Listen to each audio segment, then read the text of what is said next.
Saya membaca buku menyatakan dalam solat Rasulullah SAW sesudah membaca fil alamina innaka hamidum majid, sebelum salam membaca Allahumma inni a'udzubika min adzabi jahannam wa min adzabil qabri wa a'udzubika min fitnatil masihid dajjal. Ada sedikit kesalahan dalam bahasa Arabnya ini ya.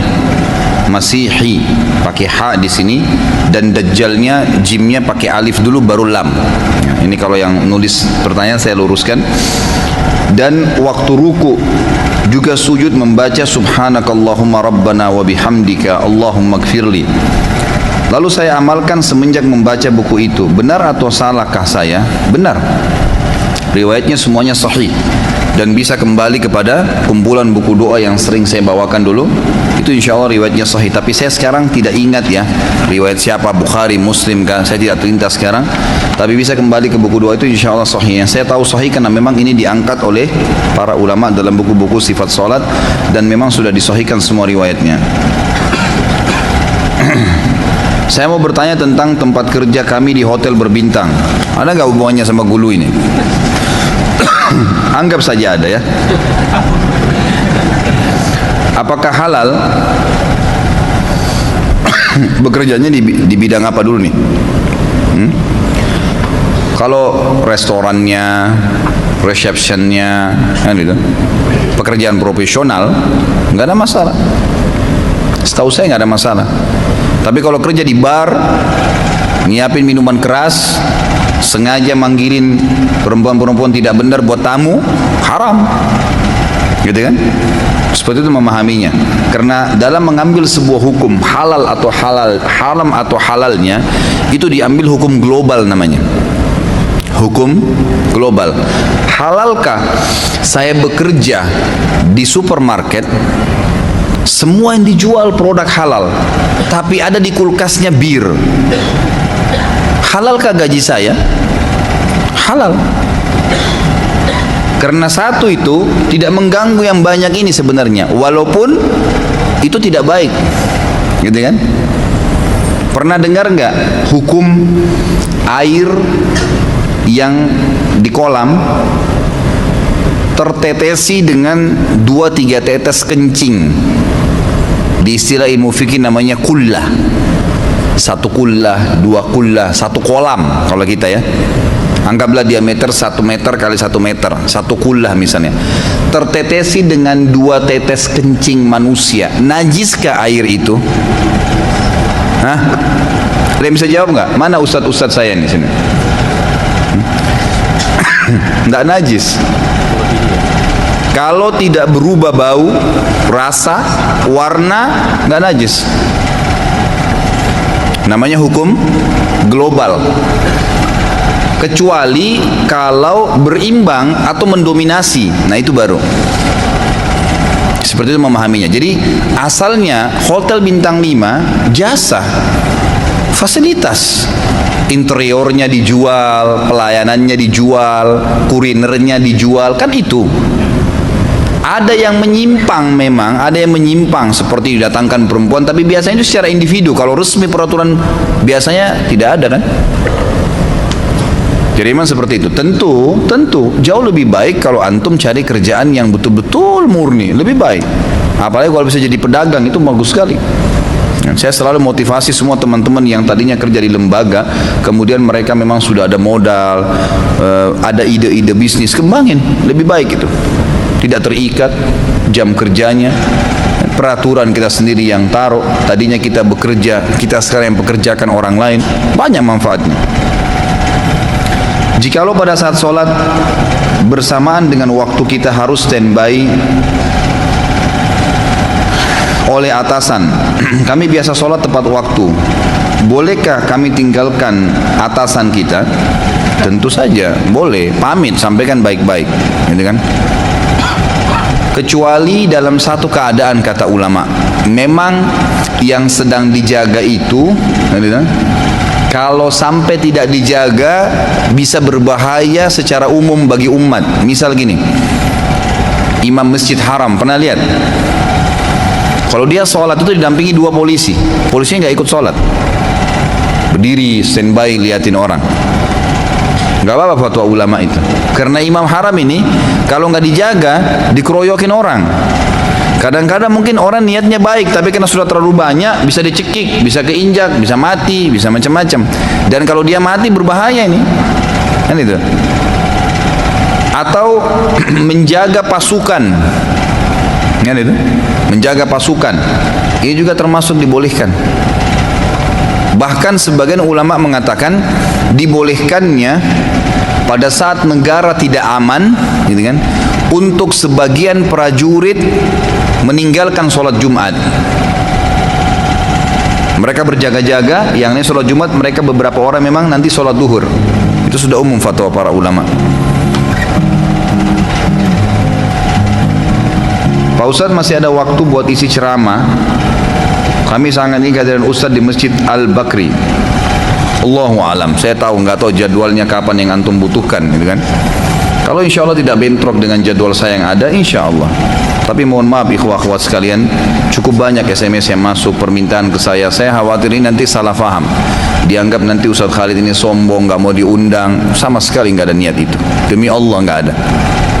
Saya bahkan pernah menolak saya diundang di komplek Menteri di Menteng untuk ceramah gara-gara jadwal rutin saya yang sudah ada setiap hari Senin di salah satu jalan kecil di Jakarta Selatan. Saya tolak itu. Maaf, saya nggak bisa karena di sini sudah jadwal, komitmen untuk itu. Jadi yang sudah berjalan ya sudah berjalan. Makanya alhamdulillah Allah mudahkan dengan izin Allah adanya Pak Diarto dan teman-teman ini yang sudah bergerak untuk bisa mengambil gambar, kemudian mengedit, lalu kemudian mengupload di YouTube. Antum bisa ikutin, alhamdulillah. Perlu juga saya sampaikan sekaligus, ada banyak jemaah saya dan saya selalu sarankan itu. Kalau antum laki-laki sini punya istri, sibuk di rumah, ngerawat anak-anak, ngurus rumah, itu bisa dipandu mereka untuk mendengarkan ceramah-ceramah saya dan belikan kitabnya, kitab Bulughul Maram, kitab Minhajul Muslim, kitabul Kabair yang sedang kita bahas ini kan. Sini jangan jauh-jauh, kejauhan ya. Tidak apa-apa kena kamera. Jadi dikaji, subhanallah ada beberapa ibu-ibu yang akhirnya pengakuan suaminya dan dia pun dapat manfaat banyak. Jadi sambil masak dengarin ceramah Bulughul Maram, hadis yang kesekian. Itu di YouTube sekarang alhamdulillah sudah hadis 1000 lebih tuh. Tapi sayang itu saya tanya ibu-ibu di Kelapa Gading yang saya ajar, Bu, sudah 1000 hadis, sudah berapa yang dihafal? Hehehe, ketawa-ketawa. 1000 hadis sudah dibahas gitu kan, masih belum ada yang dihafal, biar satu, ini luar biasa. Tapi ya minimal sudah pernah dengar lah.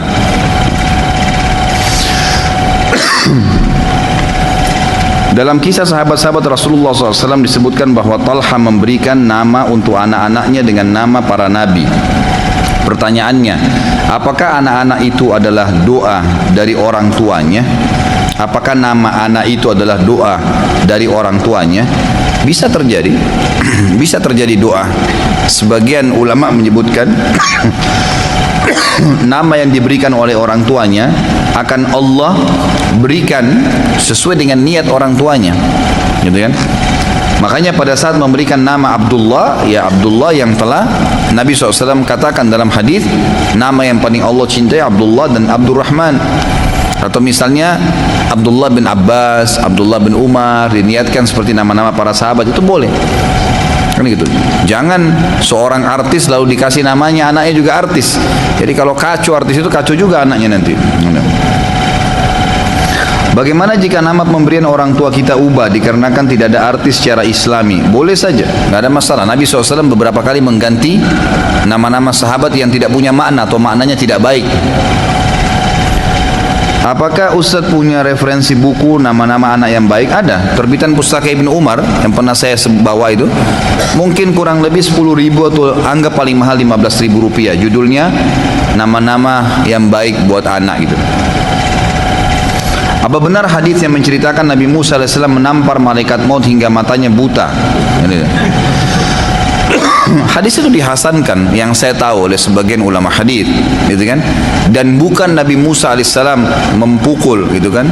Memukul malaikat maut itu dalam kondisi sebagai malaikat, bukan. Perlu antum tahu, memang dalam beberapa riwayat disebutkan malaikat maut ini sering mendatangi para nabi-nabi. hampir semua kalau kisah-kisah para nabi itu kita temukan, seringkali mereka dikunjungin oleh beberapa malaikat, di antaranya Jibril, di antaranya malaikat maut, sampai kisah yang masyhur tentang Daud alaihissalam yang pernah didatangi malaikat maut dalam rupa manusia ya. Lalu kemudian Nabi Daud mengetahui pada saat dia sebutkan saya adalah malaikat maut. Lalu kata Daud alaihissalam, kalau kau nanti mau datang, untuk apa kamu datang? Dia bilang untuk mendatangimu, menziarahimu. Kata Daud alaihissalam, kalau nanti tiba saatnya kau datang untuk mencabut ruhku, tolong berikan isyarat terlebih dahulu.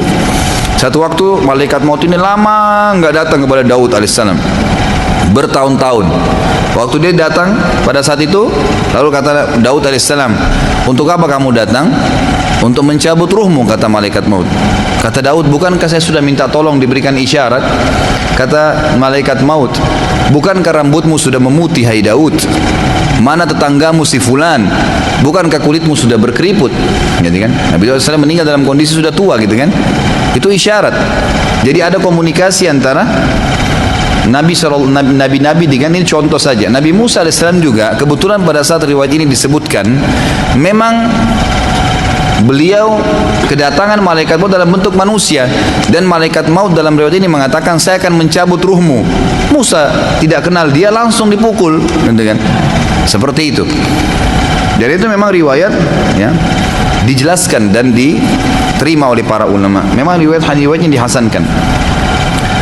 Apa itu ibadah mahdha dan ghairu mahdha? Sebenarnya kalau ringkasnya sih, ibadah yang ditekankan, yang wajib dengan yang sunnah, yang diharuskan dikerjakan dan yang disunnahkan, dianjurkan untuk dikerjakan. Seperti itu kurang lebih ringkasnya supaya mudah difahami ya.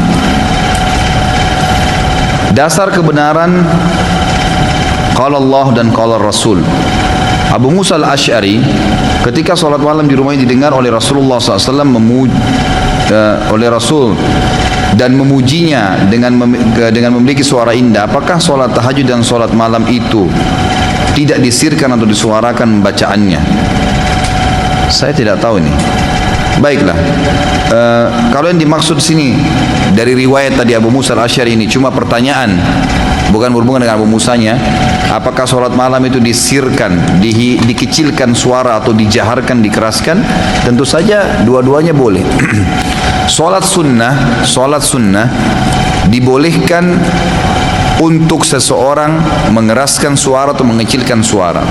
Sholat sunnah umumnya, terutama sholat sunnah yang dasarnya memang Nabi SAW pernah mengeraskan suara, seperti sholat malam. Abdullah bin Umar mengetahui bacaan Nabi SAW di sholat malam pada saat ikut sholat dari Al-Baqarah, Al-Imran sampai An-Nisa, gitu kan? Selesai itu karena suara Nabi SAW terdengar. Nabi SAW juga pernah melewati rumah Abu Bakar lalu mendengarkan bacaan Abu Bakar, tapi kecil. Lewat depan rumah Umar, suaranya Umar besar di sholat malam. Lalu kemudian subuhnya bertemu dengan Nabi SAW, bertemu dengan mereka berdua, dan Nabi SAW tanya Abu Bakar, kenapa kau kecilkan suaramu? Terdengar dari luar rumah ya, tapi kecil. Artinya memang ada suara kan? Kalau dari luar rumah sekecil apapun tetap aja berarti keras di bagian dalam gitu kan. Kata Abu Bakar radhiyallahu anhu, saya tahu ya Rasulullah, sama siapa saya berbicara? Sama Allah maksudnya. Ada adabnya, gak usah keras-keras.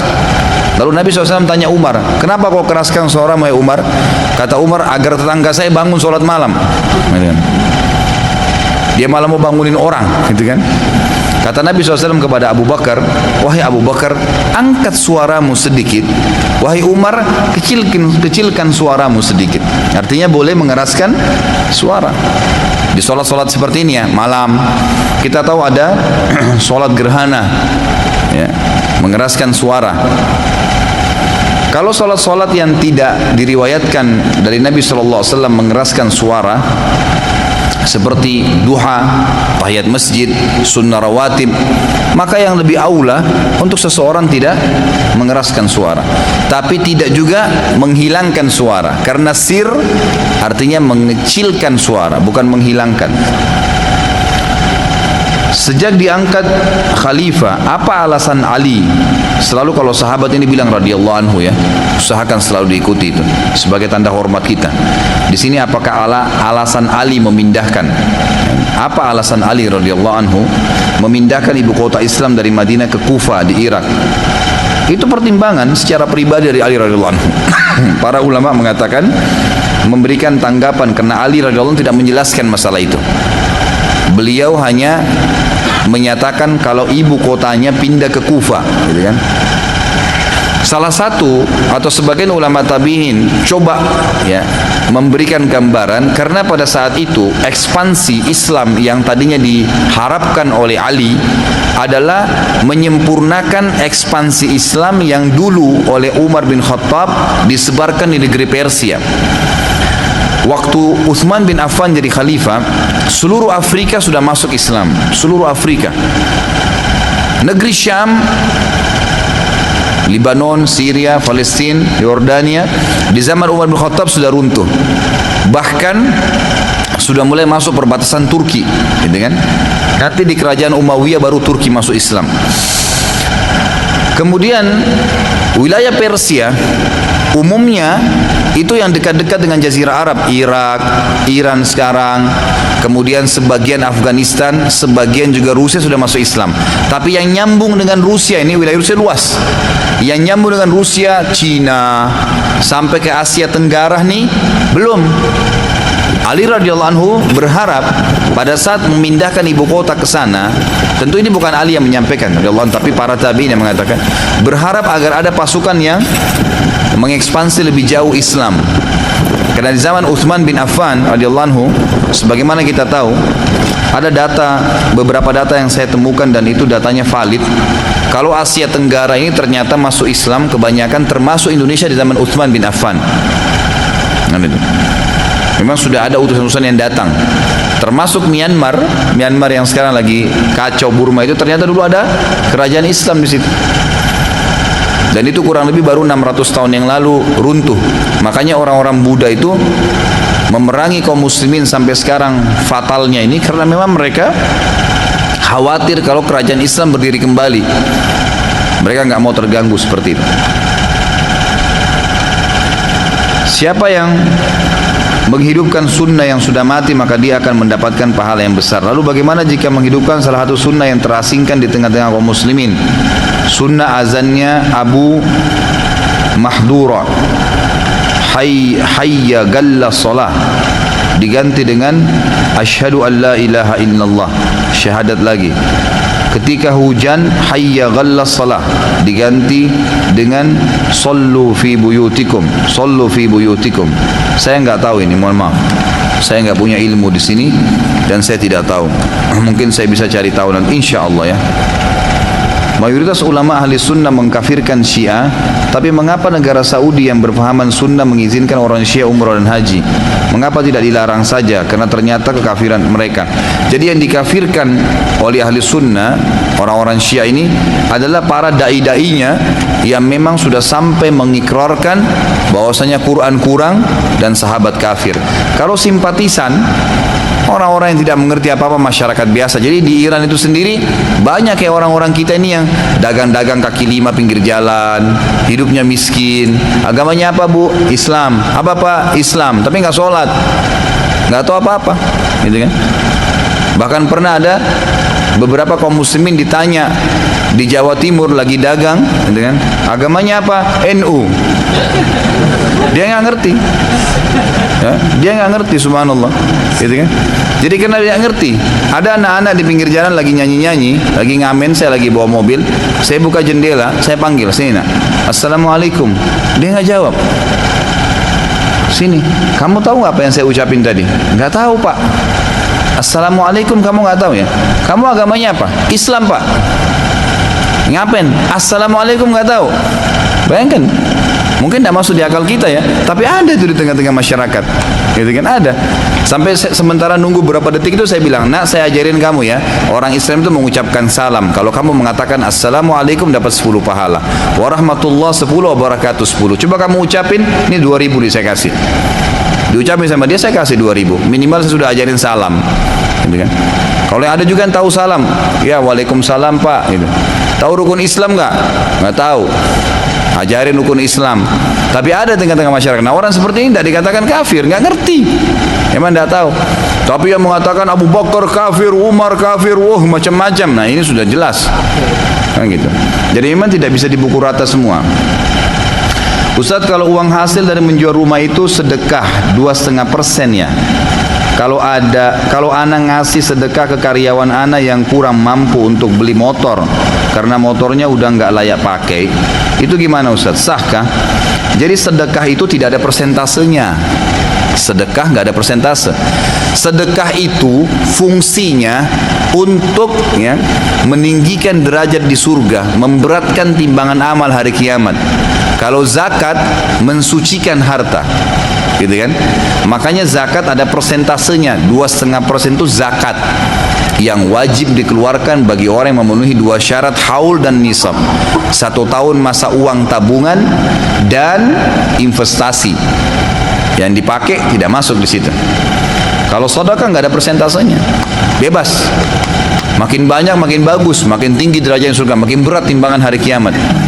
Belikan motor silahkan, sah saja, tidak ada masalah. Waalaikumsalam warahmatullahi wabarakatuh. Apa perbedaan antara madhab, manhaj dan firqah? Madhab diambil dari kata-kata zahabah yang berarti tujuan sebenarnya, atau tempat yang akan didatangin. Zahaba yadhabu, bahasa Arab artinya pergi, menuju, jalan. Zahabtu ilal masjid, saya menuju ke masjid, gitu kan? Jadi seperti itu, menuju tujuan, itu madhab namanya. Jadi kalau dikatakan madhab adalah tujuan, kalau dalam ilmu agama tujuan yang bisa dipegangi untuk mengambil hukum, madhab. Kalau manhaj adalah prinsip dalam menjalani sesuatu keinginan atau keputusan, itu manhaj. Prinsipnya, gitu kan? Seperti misalnya seorang penulis, dia mau menulis buku, ada orang menulis buku lengkap semua dengan referensinya, footnote-nya banyak, jelas. Hadis, disebutkan satu hadis, footnote nomor 1, riwayat Bukhari dalam bab ini, kitab ini, nomor hadisnya halaman sekian, riwayat Muslim gini. Dia pilih cara itu namanya manhajnya dia. Jalan yang dia pilih untuk menentukan sesuatu yang dia ingin lakukan, gitu kan? Kalau mazhab tadi, tempat tujuan untuk mengambil sebuah hukum. Antum datang ke pengajian yang memang antum pilih hanya menyebutkan hadis Nabi SAW, hanya pemahaman ahli sunnah, itu namanya manhaj, gitu kan? Memilih sebuah keputusan yang merupakan prinsip kita dalam mengambil sebuah langkah. Kalau firqah itu sebenarnya kelompok, ya. Firqah, kelompok. Jadi firqah itu bisa berarti dua, ya. Bisa firqah itu kelompok, atau firqah itu gabungan sesuatu yang tadinya terpecah, terurai kemudian menjadi satu. Seperti misalnya Allah mengatakan dalam Al-Quran tentang cambukan Nabi Musa alaihissalam kepada Laut Merah, fakana kullu firqin kattaudil azim. Setiap firq ini, ya, adalah tadi pecahan air yang terurai kemudian bersatu lalu kemudian jadi tembok, jadi seperti tembok. Tapi kalau firqah yang dimaksud sini umumnya adalah kelompok-kelompok. Firqah dalam Islam, jamaknya firaq. Apakah istilah gulu hanya dinisbatkan pada sesuatu yang berlebihan dalam agama saja, atau bisa juga dinisbatkan berlebihan dalam perkara dunia? Enggak, agama saja. Kalau istilah gulu, ya, kalau berlebihan dalam urusan dunia itu ada tabzir, mubazir. Gulu ini khusus masalah agama. Masya Allah. Ustaz Khalid, saya menanyakan bagaimana status dalam Islam apabila suatu pernikahan, ini ada gulu nggak ini? Dari pihak istri tidak disetujui oleh orang tuanya sehingga menikah dengan wali hakim. Pernikahan ini sudah berjalan kurang lebih 30 tahun dan sudah mempunyai 3 orang anak. Salah satu anaknya adalah istri saya. Bagaimana saya harus menyikapi permasalahan ini? Ini pertanyaan satu, ya. Tentu saya ditelusurin kembali, ya, Tentu sudah berlalu, ya, sudah berlalu ini. Tidak mungkin lagi dibahas, ya, sudah berlalu. Tapi kesalahan yang sudah berlalu menurut ulama dan orang yang sedang melakukannya seperti si anak yang jadi istri anda ini, dia tidak tahu mungkin gitu kan, maka tidak berdosa. Anak yang hasil zina tidak menanggung dosa orang tuanya, yang menanggung dosa cuma orang tuanya kan gitu. Bolehkah saya menikah dengan anak hasil zina? Boleh saja, dia tidak berdosa soalnya, yang berdosa orang tuanya kan itu. Jadi seperti itu memahaminya. Sekarang orang tuanya salah, menikah dengan wali hakim, ini juga ada hukum syar'i sendiri, dilihat alasan orang tuanya, walinya menolak kenapa. Kalau alasan pernikahannya, penolakan walinya dulu sesuai dengan syar'i, misal calon mempelai laki-laki ini memang dasarnya tidak baik akhlaknya, tidak sholat, ahli maksiat, tapi karena si perempuan sudah jatuh cinta, sudah tergila-gila, akhirnya menikah dengan laki-laki tersebut. Nah ini nikahnya batal karena si wali ayah punya udzur syar'i, nggak boleh. Ini maksud dan firman Allah SWT, ayyam mamra'atin angkahat nafsa bighairi idni waliyuha fanikahu batil. Wanita manapun yang menikahkan dirinya tanpa izin walinya, nikahnya batal, titik, zina berarti. Tapi kalau anda menikah dengan anak itu, anak hasil zina, saya sudah bilang tadi, nggak ada bebannya si anak dengan perlakuan orang tuanya. Tetap aja dia dianggap orang biasa, manusia. Hukum umum kembali, kan dia tidak berdosa pada saat itu. Cuma status orang tuanya yang bermasalah. Tapi kalau seandainya si wali menolak, tidak sesuai dengan ya, atau tidak punya udzur syar'i, misal laki-laki itu soleh baik ditolak, misalnya, kemudian si perempuan pergi ke wali hakim, ditunjuk oleh pemerintah, sah nikahnya. Jadi dari dua sisi ya, saya bahas pernikahannya sah atau tidaknya tergantung daripada udzur syar'i atau tidak udzur syar'i bagi wali si perempuan tadi. Masalah pernikahan anda sah saja karena menikah dengan anak yang hasil zina pun itu setahu saya Allah dalam pendapat para ulama dibolehkan. Usia kandungan istri saya sudah menginjak 6 bulan dan sebentar lagi akan memasuki 7 bulan. Istri dan keluarga berencana mengadakan 7 bulanan. Saya sudah pernah mengingatkan bahwa acara tersebut tidak dianjurkan dalam Islam, dan saya menyarankan agar dana tersebut lebih baik disalurkan, diinfakkan untuk yatim ataupun bangunan masjid. Namun keluarga tetap mau melaksanakannya. Untuk menjaga perasaan istri dan keluarga saya tetap mengikuti atau tidak. Jadi gini, keputusan di dalam rumah tangga, sudah nikah nih, saya sudah akad-akad dengan wanita, yang menentukan keputusan di rumah siapa? Saya sebagai suami. Yang menjalankan keputusannya si istri. Keluarga nggak ada hubungannya, nggak ada hubungannya. Kita silaturahim dengan mereka silakan. Kalau kita buka diri semuanya seperti akhi yang bertanya ini jadi masalah buat kita. Akhirnya keluarga pun bilang jangan kau masak tiap hari sayur asem. No, istrinya suaminya suka sayur asem, tapi campur tangan keluarga terlalu banyak. Semua rumah tangga yang terlalu banyak campur tangan keluarga pasti kacau. Pasti kacau. Tidak usah. Orang sudah berumah tangga, anak kita, saudara kita, biarin dia hidup. Jangan campurin. Kalau mereka minta saran, kita saranin. Silaturahim datang, silahkan. Jenguk kalau sakit, silahkan. Hukum syar'i saya jalani. Jangan campuri keputusan rumah tangganya orang. Nggak boleh. Nggak boleh. Saya mau cerai sama istri saya tanya dulu keluarga saya. Ngapain nanya? Yang tahu butuh atau tidak, salah atau benar kita. Ngapain libatin keluarga? Nggak perlu. Apalagi misalnya kita hidup rumah tangga 10 tahun nih, kemudian kita ceritakan kepada keluarga kita atau teman kita yang 10 tahun itu dalam setengah jam, begini. Dia kasih jawaban setengah jam, ceraikan aja, kan gitu. Salah. Keputusan di tangan kita. Ini teman-teman ya, yang jadi suami sini, keputusan di tangan antum dan patokannya hukum Allah. Istri dukung, kalau baik putusan suami dukung, kalau salah ingatkan. Ini salah bang, ini salah kak, ini salah. Agama Allah menyebutkan seperti ini dengan baik. Ya, mengadakan acara seperti itu atau tidak adakan itu tidak ada hubungannya sama keluarga. Sudah saya sepakat sama istri tidak adakan. Keluarga datang kenapa begini, ya sudah, ini keputusan kami, tolong hormatin. Begitu, punya prinsip. Seorang muslim harus punya prinsip, dan prinsip dasarnya adalah halal haramnya hukum Allah, bukan keputusan orang. Kalau kita terus terpengaruh dengan perkataan orang, plim-plang, susah hidupnya. Saya pernah kasih contoh, masih ingat ya? Jalan sama teman-teman mau pergi makan di satu restoran, kemudian di situ terkenal nasi goreng. Ini cara membangun prinsip. Sederhana. Kita datang mau makan nasi goreng, pas melihat menunya ternyata ada mie goreng. Kayaknya pengen mie goreng nih. Teman-teman semua mau nasi goreng. Apa yang Anda harus lakukan? Pilih mie goreng. Lagi mau mie goreng, pilih mie goreng. Biasanya kalau keterangannya masalah makanan cepat difahamin. Teman-teman bilang, enggak, nasi goreng enak. Iya, saya lagi pengen mie goreng.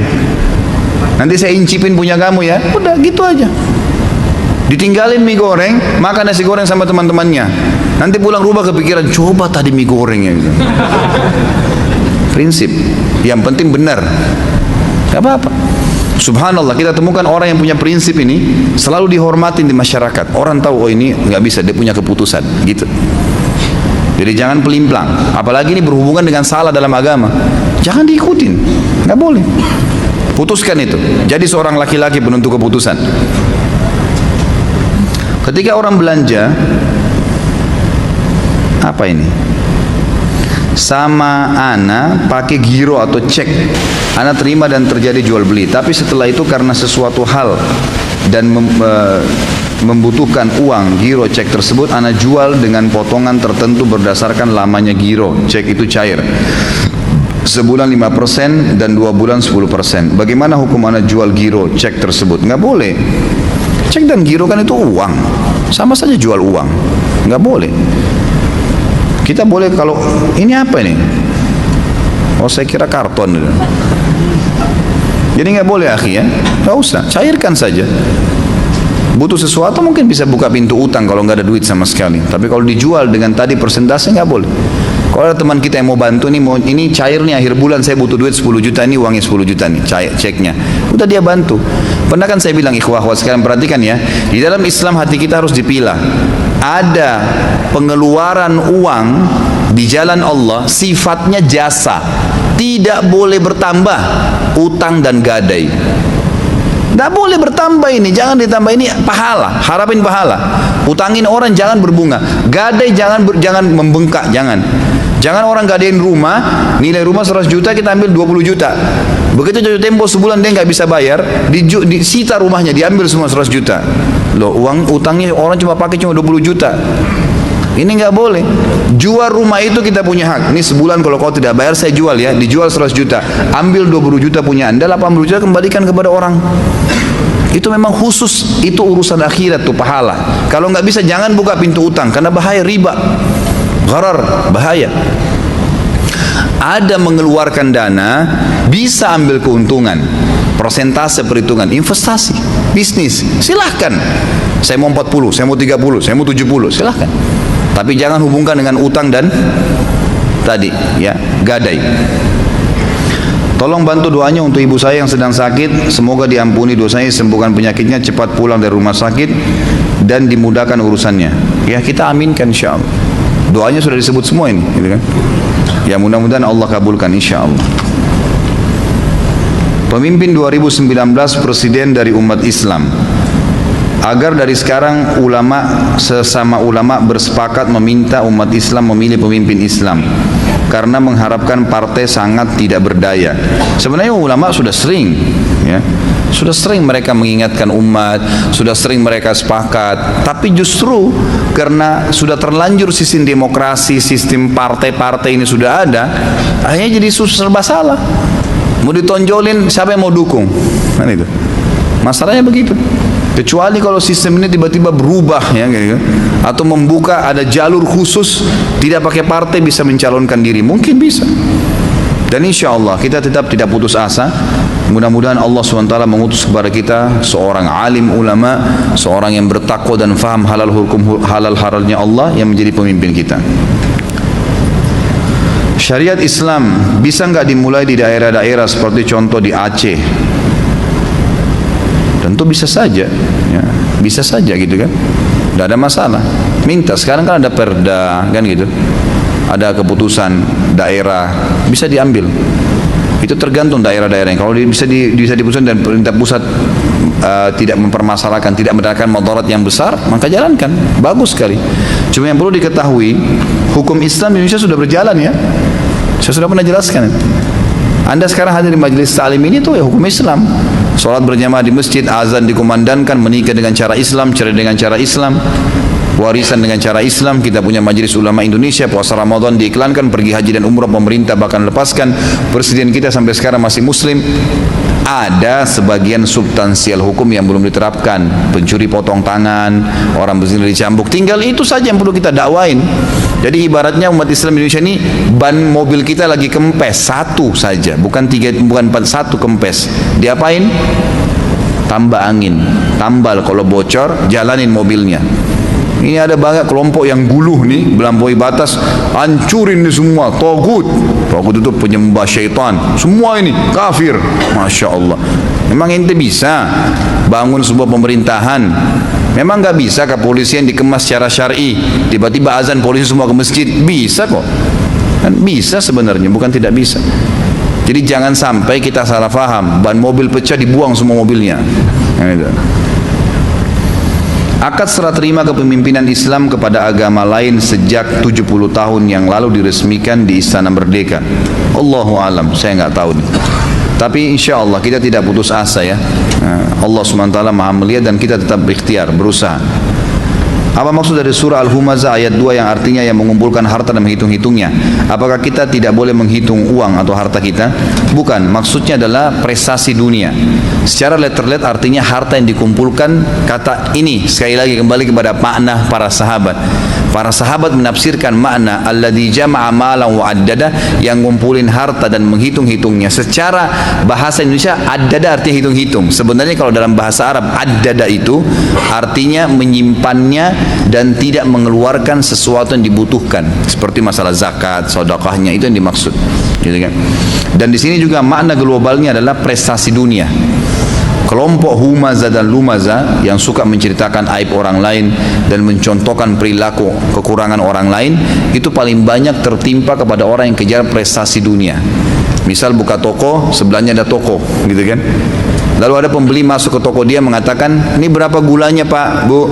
7.500. Tuh toko sebelah 6.500. Kan itu. Mestinya pada saat itu apa yang kita harus lakukan? Oh iya, saya sih nggak bisa karena modal saya memang sekian. Ya misal modal kita memang sudah 6.500, saya ambil 1.000 rupiah. Udah selesai. Jangan bilang, oh itu mungkin gulanya palsu. Nah itu kelompok Humazah itu. Mau jadi kandidat rektor di kampus, saingannya ada, dijatuh-jatuhin kandidatnya. Nah ini termasuk dalam kelompok Humazah tadi. Jadi kita menjamak sholat maghrib dengan sholat isya, dan dilakukan di waktu isya jamak takhir. Sholat mana yang lebih dulu dilakukan? Mana ustadz nih, jawab dong. Terus bertanya masalah jamak sholat, tidak selesai-selesai. Tentu sholat maghrib tetap urutannya, tetap sesuai dengan urutan. Duhur dan asar hanya boleh dijamak dengan asar. Duhur hanya boleh dijamak dengan asar. Sebagaimana asar juga cuma boleh dijamak sama duhur. Nggak boleh asar sama maghrib, nggak boleh. Subuh sama duhur nggak boleh. Coba duhur sama asar. Itu contoh dari Nabi SAW. Sebagaimana maghrib cuma boleh dijamak sama isya. Begitu juga isya sama maghrib. Nggak boleh maghrib sama asar, nggak boleh isya sama subuh. Gitu kan? Ini penting dijamak, dan boleh ditakdim, maksudnya didahulukan duhur asar di waktu duhur, boleh isya dan maghrib di waktu maghrib, itu takdim namanya. Boleh ditakhir, diterlambatkan. Nabi SAW semua pernah contohkan dalam riwayat-riwayat yang sahih, di antara riwayat Bukhari, beliau pernah menjamak takdim dan takhir, diterlambatkan. Seperti di musim haji, beliau di Arafah menjamak duhur asar, jamak takdim, duhur asar di waktu duhur. Isya, maghrib dan isya beliau menjamak takhir di Muzdalifah, diterlambatkan. Nah ini tetap sesuai dengan urutannya. Kalau duhur sama asar ditakhir, diterlambatkan di waktu asar, tetap duhur dulu. Maghrib dan isya di waktu isya tetap maghrib dulu, tetap urutannya sama. Apakah Ustaz membawa buku mahkota pengantin? Tidak ada, saya nggak bawa ini. Biasanya kalau teman-teman mau buku bisa cari di toko buku. Saya sudah sering tunjukkan judulnya ya. Ini judulnya referensi saya. Kalau pada saat itu Anda ambil, saya bawa. Kalau enggak, cari di toko buku aja atau mungkin pesan. Karena saya tidak setiap saat bawa buku. Khawatir nanti orang pikir saya jual buku nih. Padahal tujuannya hanya untuk memudahkan agar antum dapat, gitu kan? Apakah memperingati maulid Nabi termasuk keadaan yang berlebihan? Karena Rasulullah SAW dan para sahabat tidak contohkan. Ini sudah lebih dari 70 kali saya jelaskan, gitu kan? Dari sejarah-sejarahnya, dari macam-macam, gitu kan? Tentu saja mengerjakan perintah yang Nabi SAW tidak ajarkan adalah gulu, berlebihan. menambah, jelas sesuai dengan maknanya kan. Terdapat potongan hadis perbuatan yang tidak dicontohkan Nabi, amalnya tertolak dan menuju kepada kesesatan. Apakah kesesatan di sini maksudnya seperti orang kafir atau menjadi kafir? Tidak. Yang tidak mengikuti tuntunan Nabi SAW. Seperti apa sih? Dalam segala hal. Apapun yang dikerjakan dalam masalah ibadah, kalau tidak ikuti Nabi SAW, karena kita semua kiai dan guru kita cuma satu, Muhammad SAW. Mau orang Afrika, orang Arab, bule, Melayu sama saja. Tidak ikutin contoh beliau berarti termasuk membawa pada kesesatan. Kalau sedang menghafal atau muraja Al-Quran, apakah harus berwudu atau menutup aurat, Ustaz? Tentu saja. Kalau wudu lebih afdal, karena dalam keadaan berwudu itu selalu ada. Kalau tutup aurat, ini tergantung aurat yang mana nih. Aurat dibagi dua ulama. Ada aurat yang mutlak tidak boleh ada siapapun lihat kecuali pasangan hidup. Itu maksudnya aurat dari dada sampai ke kemaluan. Ini mutlak, gitu kan? Ini sudah tidak boleh secara mutlak dilihat kecuali oleh pasangan, laki-laki atau perempuan, gitu kan? Ada aurat yang boleh dilihat oleh sebagian mahram, ayah, ibu, saudara, saudari. Itu lutut ke bawah, siku ke lengan, ke tangan, siku ke tangan, leher ke atas. Gitu kan? Ini semua aurat yang kedua yang boleh dilihat oleh sebagian mahram. Jadi tidak boleh kalau misalnya anak perempuan dilihat dadanya oleh ayahnya misalnya, gitu kan? Atau anak laki-laki dilihat bagian kemaluannya oleh ibunya. Itu semua tidak boleh. Jadi ada batasan boleh untuk mahram. Selain ini sudah tidak boleh gitu. Nah, dalam aurat yang tidak boleh dilihat kecuali oleh pasangan, ulama sepakat mengatakan tidak boleh baca Quran nih. Ya, misalnya terbuka telanjang bulat baca Quran, tidak boleh. Nanti sudah dirincikan baru faham ya. Tapi kalau aurat yang boleh dilihat oleh sebagian mahram, boleh baca Quran, boleh mengulangi hafalan. Kondisinya sedang ada dalam keadaan ruangan tertutup, tadi sudah ya. Boleh tidak berniat puasa yang lain selain Senin Kamis, Ayyamul Bid atau puasa Daud di bulan Sya'ban? Ini khilaf di antara ulama. Tapi saya pribadi berpegang pada pendapat bulan Sya'ban diperbanyak puasa, tapi hanya puasa yang sudah dianjurkan, Senin Kamis, Ayyamul Bid, ya kan itu. Kalau mau lakukan puasa Daud, itu dilakukan. Itu lebih baik. Sekarang ini ada beberapa ayat yang ditafsirkan lain, misalnya lakum dinukum waliyadin. Mereka menafsirkan salah yaitu lebih kepahaman sekuler. Bagaimana cara kita meluruskan pemahaman ini? Saya sudah bilang tadi, kembali kepada pemahaman sahabat. Baca tafsirnya sahabat. Sahabat bilang apa tuh lakum dinukum waliyadin? Itu kan ada sebab turunnya ya. Al-Mughirah, seorang kafir Quraisy, berkata kepada Nabi SAW, wahai Muhammad, kita negosiasi nih. Kata Nabi SAW, seperti apa? Mekah kita bagi dua aja, sehari buat kamu, sehari buat kami. Nabi tanya lagi SAW, apa maksudmu?